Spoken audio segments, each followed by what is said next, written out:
NCCIA راشی افسران کے مظالم کی کہانی یوٹیوبر سعد رحمان عرف ڈکی بھائی کی زبانی۔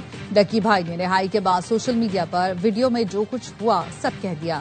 بتایا NCCIA افسران نے ڈرا دھمکا کر اہل خانہ سے 90 لاکھ روپے انٹھے۔ اسسٹنٹ ڈائریکٹر شعیب ریاض نے بائنانس اکاؤنٹ سے $3.25 لاکھ سے زائد رقم ذاتی اکاؤنٹ میں منتقل کرائی۔ ایڈیشنل ڈائریکٹر NCCIA سرفراز چودھری نے تشدد کیا، گالیاں اور دھمکیاں دی، تشدد کرایا۔ میں نے پہلے ہی دن NCCIA افسران کو تمام پاس ورڈ اور ڈیٹا دیا تھا۔ میرے گھر والوں نے لوگوں سے قرضے لے کر رشوت کے پیسے جمع کیے۔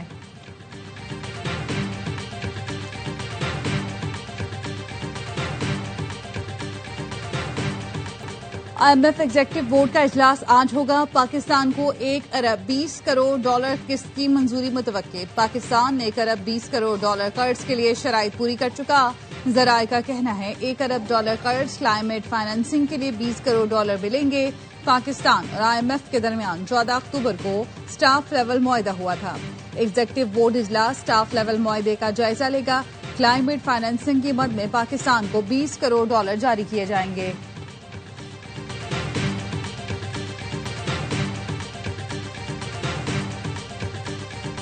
جیل میں بیٹھے ذہنی مریض نے 190 ملین پاؤنڈ کا ڈاکہ مارا۔ فلاحی کاموں کے نام پر زکوٰۃ، خیرات کے نام پر لوگوں سے پیسے لے کر کھاتا رہا۔ وہ فوج جس سے بھارت خوف کھاتا اس کو برا بھلا کہتے ہیں۔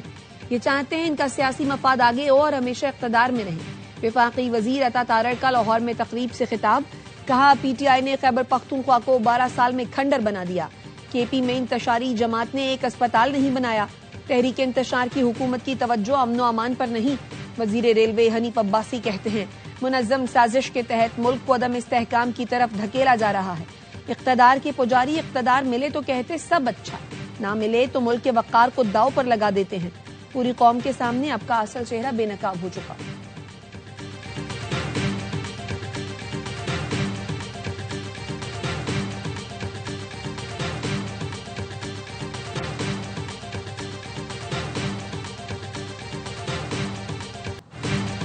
ایک شخص مسلسل ریاستی اداروں خصوصاً پاک فوج کے خلاف اشتعال انگیز بیانیاں بنا کر دشمن قوتوں کے مفاد میں پروپیگنڈا چلا رہا ہے۔ DG ISPR lieutenant general Ahmed Sharif Chaudhry کا کہنا ہے اس شخص نے فوجی قیادت کو ٹارگٹ کر کے نفرت اور تقسیم پیدا کرنے کی منظم مہم چلائی جو دشمن کے بیانیے سے مکمل مطابقت رکھتی ہے۔ اس کی سیاسی بقا کا مرکز صرف فوج پر الزام لگانا ہے کیونکہ اس کے پاس کوئی قومی ویژن، کارکردگی یا حکومت چلانے کی مثال موجود نہیں۔ پاک فوج نے کبھی کسی سیاسی شخص یا جماعت کو اس طرح نشانہ نہیں بنایا جتنی وضاحت آج اس کے بارے میں کرنا پڑی کیونکہ معاملہ قومی سلامتی کا ہے۔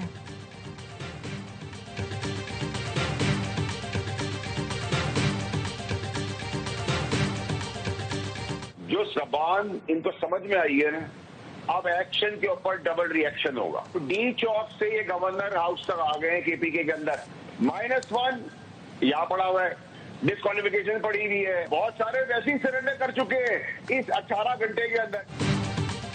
-1 نہیں تو PTI پوری مائنس۔ اب 1 انچ بھی برداشت نہیں کیا جائے گا۔ اب ایکشن پر ڈبل ری ایکشن ہوگا۔ کسی نے غنڈہ گردی کی تو ڈبل بدماشی ہوگی۔ سینیٹر فیصل ووڈا کہتے ہیں DG ISPR کی پریس کانفرنس کے بعد بہت سے لوگ سرنڈر کر چکے، لسٹ نہیں دکھا سکتا، کسی کی بات رکھنی پڑتی ہے۔ ترقی کا سفر آج سے شروع ہو جائے گا۔ جب آپ فوج کو اٹیک کرے ایک سیاسی پارٹی، صبح شام کے ورکر بھی اور لیڈرز بھی، اسپوکس پرسنز بھی، ہوم اینڈ ابراڈ، تو ISPR کا جو ہے کسی نہ کسی دن تو پیمانہ جو ہے لبریز ہونا تھا صبر کا۔ ایک جماعت مسلسل فوج پر حملے کیے جا رہی تھی، اس ہرزہ سرائی کا بھرپور جواب ضروری تھا جو DG ISPR نے دیا۔ وزیر دفاع خواجہ آصف کی پروگرام اعتراض میں گفتگو، کہا بانی PTI کے رویے پر صرف ISPR نہیں پوری قوم کو جواب دینا چاہیے۔ بانی PTI تو پاکستانیوں کی جانیں لینے والے دہشت گردوں کی بھی مذمت نہیں کرتا۔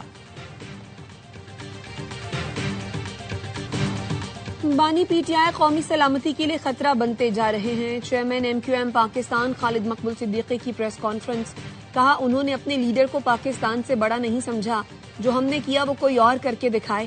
مصطفیٰ کمال نے کہا PTI والے خوش قسمت ہیں، ان کے لیے تو فوج کا پورا رسپانس ہی تبدیل ہو گیا۔ اللہ نہ کرے جو ہمارے ساتھ ہوا وہ ان کے ساتھ ہو۔ فاروق ستار نے کہا بانی نے جو کہا وہ بات ذہنی مریض ہی کر سکتا ہے۔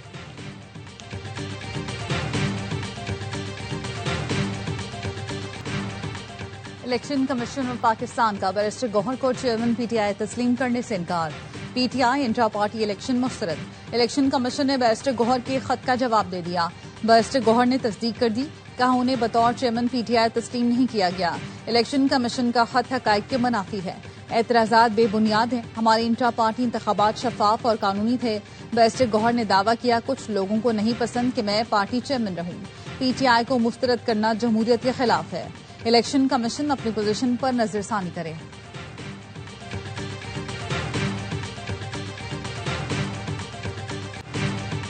بانی پی ٹی آئی نے 2018 میں کالعدم ٹی ٹی پی اور بلوچستان کے دہشت گردوں کو راستہ دیا۔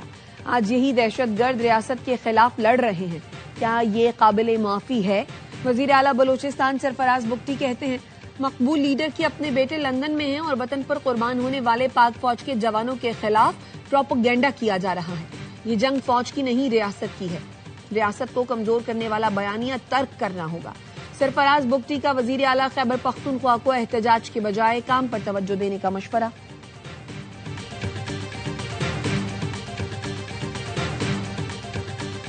بلوچستان میں بھارتی اسپانسرڈ دہشت گردوں کے گرد گھیرا تنگ، سیکورٹی فورسز نے کلات میں فتنہ ہندوستان کے 12 دہشت گردوں کو ٹکانے لگا دیا، ہتھیار، گولیاں اور دھماکہ خیز مواد برآمد، ہلاک دہشت گرد علاقے میں دہشت گردی کی متعدد کارروائیوں میں ملوث تھے۔ صدر مملکت، وزیر اعظم اور وزیر داخلہ کا سیکورٹی فورسز کو خراج تحسین۔ صدر نے کہا قوم کا عزم فتنہ ہندوستان کی ہر سازش ناکام بنائے گا۔ وزیر اعظم نے کہا دہشت گردی کے خلاف جنگ میں پوری قوم افواج پاکستان کے ساتھ کھڑی ہے۔ وزیر داخلہ نے کہا فتنہ ہندوستان کو بلوچستان میں کہیں چھپنے نہیں دیا جائے گا۔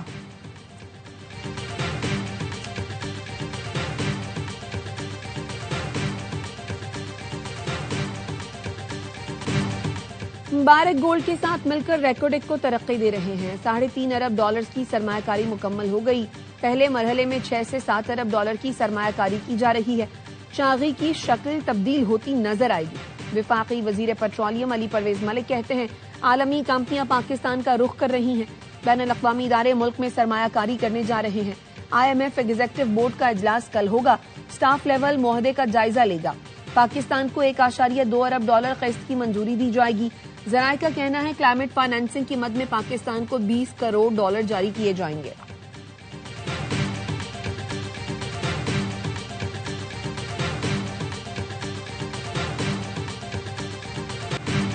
وفاقی وزیر عبدالعلیم خان نے بھی نئے صوبوں کا مطالبہ کر دیا۔ صدر IPP کہتے ہیں پنجاب کے 4 صوبے بنائے جائیں، ہر صوبے میں وہاں کا وزیر اعلیٰ، IG اور چیف سیکرٹری ہو۔ صرف پنجاب نہیں بلکہ بلوچستان میں بھی صوبے بننے چاہیے۔ وزیر اعظم اور تمام وزرائے اعلیٰ سے درخواست کریں گے مزید صوبے بنائیں۔ نئے صوبوں کے لیے سندھ اور خیبر پختونخوا کے وزرائے اعلیٰ سے بھی بات کریں گے۔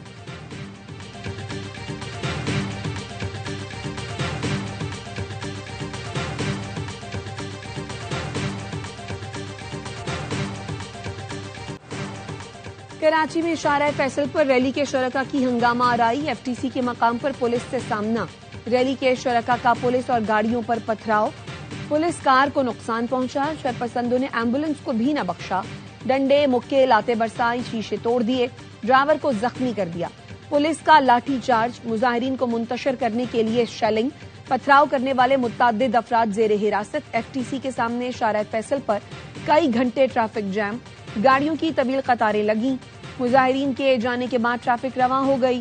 وزیر داخلہ سندھ کا شارع فیصل پر ہنگامہ آرائی اور توڑ پھوڑ کا نوٹس، AIG کراچی کو ملوث افراد کے خلاف فوری کارروائی کی ہدایت کر دی، املاک کو نقصان پہنچانے والوں کو فوری گرفتار کرنے کا حکم۔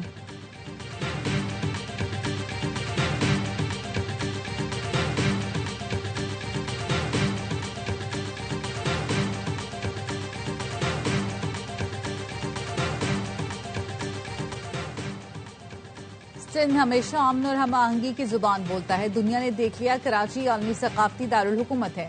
وزیر اعلیٰ سندھ کا یوم ثقافت سندھ اور ورلڈ کلچر فیسٹیول کی اختتامی تقریب کا خطاب، کہا سندھ کلچر ڈے اور ورلڈ کلچر فیسٹیول کا اختتام ایک دن ہونا خوشگوار اتفاق ہے، ثقافت ہماری پالیسی نہیں شناخت ہے۔ تقریب میں صوبائی وزراء، سفارتکاروں اور فنکاروں کی شرکت۔ سندھی ثقافت کے دن پر وزیر اعلیٰ نے مختلف ملکوں کے سفیروں، ہائی کمشنر اور کونسل جنرلز کو اجرک کا تحفہ دیا۔ وزیر اعلیٰ سندھ کا میگنیفائی سائنس سینٹر کا دورہ۔ مراد علی شاہ نے کہا، سائنس، تاریخ اور ثقافت کا منفرد امتزاج سندھ کی روح کی عکاسی کرتا ہے۔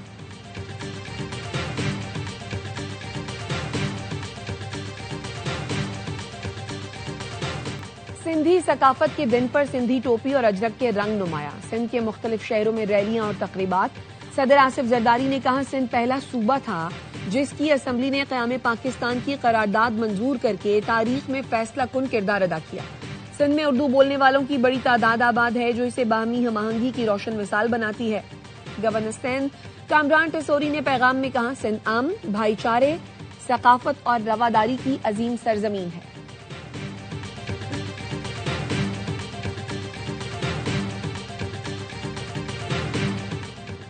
پاکستان کی بھارتی وزیر خارجہ کے اشتعال انگیز، بے بنیاد اور غیر ذمہ دارانہ بیان کی شدید مذمت۔ ترجمان دفتر خارجہ کا کہنا ہے، پاکستان کے تمام ریاستی ادارے اور مسلح افواج قومی سلامتی کے مضبوط ستون ہیں۔ بھارتی قیادت کی پاکستان کو بدنام کرنے کی کوششیں مذموم پروپیگنڈا مہم کا حصہ ہیں۔ ہندوتوا نظریے نے ہجوم کے ہاتھوں قتل اور ماورائے عدالت اقدامات کو جنم دیا۔ بھارتی ریاست مذہب کے نام پر پروان چڑھنے والی دہشت کی یرغمال بن چکی ہے۔ اس وقت پی ٹی آئی ہندوستان کے ہاتھوں میں کھیل رہی ہے۔ اس ٹائم پی ٹی آئی جو ہے وہ دہشت گردوں کے ہاتھوں میں کھیل رہی ہے۔ یہ اب ایک سیاسی جماعت نہیں رہی، یہ دہشت گردوں کی صورتکار بن چکی ہے۔ اس کے اوپر مکمل طور پر پابندی لگانی چاہیے۔ ایکس سروس مین سوسائٹی کا پی ٹی آئی پر پابندی کا مطالبہ۔ بیان میں کہا، پی ٹی آئی دہشت گردوں کی سہولت کار بن چکی ہے، قومی سلامتی اداروں کے خلاف کھل کر سامنے آ گئی ہے۔ پی ٹی آئی ہندوستان اور دہشت گردوں کے ہاتھوں میں کھیل رہی ہے۔ انہیں صرف حکومت چاہیے۔ اگر پی ٹی آئی کو حکومت مل جائے تو فیلڈ مارشل کے گیت گانا شروع کر دے گی۔ 9 مئی کے مقدمات کا فیصلہ جلد کر کے بانی پی ٹی آئی کو سزا دی جائے۔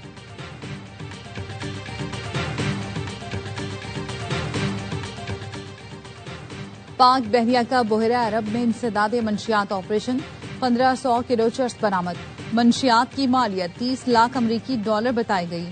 آئی ایس پی آر کے مطابق پی این ایس یمامہ نے علاقائی میری ٹائم سیکیورٹی ڈپلائمنٹ کے دوران کارروائی کی۔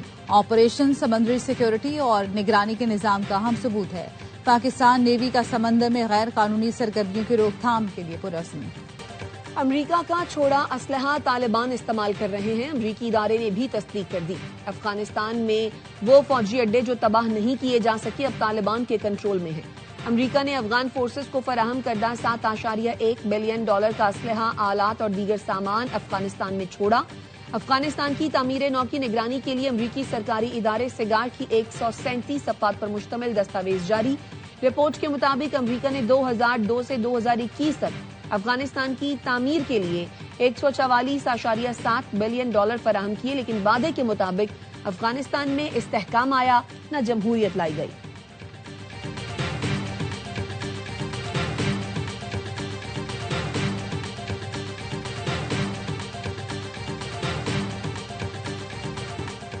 کراچی کے علاقے گلشن اقبال میں رہائشی فلیٹ سے 3 خواتین کی لاشیں ملی۔ مقتولین میں ماں، بیٹی اور بہو شامل ہیں۔ ایس ایس پی شرکی کا کہنا ہے، بیٹے کو تشویشناک حالت میں اسپتال منتقل کیا گیا۔ گھر کے سربراہ والد کی ذہنی حالت ٹھیک نہیں ہے۔ جاں بحق خاتون کے بیٹے نے واقعے کی اطلاع پولیس کو دی۔ پولیس کا کہنا ہے، بظاہر موت کی وجہ زہریلی شے کھانا لگ رہی ہے۔ موت کی اصل وجہ پوسٹ مارٹم رپورٹ آنے کے بعد معلوم ہوگی۔ متاثرہ خاندان کچھ عرصہ قبل ہی رنچوڑ لائن سے گلشن اقبال منتقل ہوا۔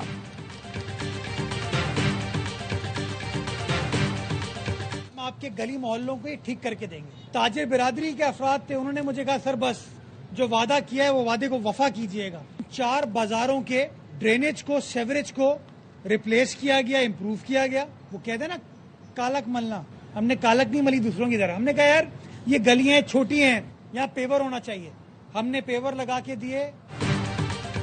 میئر کراچی مرتضی وہاب نے اولڈ سٹی ایریا میں مختلف منصوبوں کا افتتاح کر دیا۔ تقریب سے خطاب میں میئر کراچی کا کہنا تھا، شہریوں اور کاروباری حضرات کی سہولت کے لیے سڑکوں گلیوں کی اپ گریڈیشن مکمل کر لی۔ ہم نے دوسروں کی طرح کالک نہیں ملی بلکہ گلیوں میں پیور لگائے۔ یہ سارا کام پیپلز پارٹی کے تحت چلنے والی بلدیہ عظمیٰ کراچی نے کیا۔ اولڈ سٹی ایریا کے لیے 50 کروڑ کی ایک اور اسکیم لا رہے ہیں۔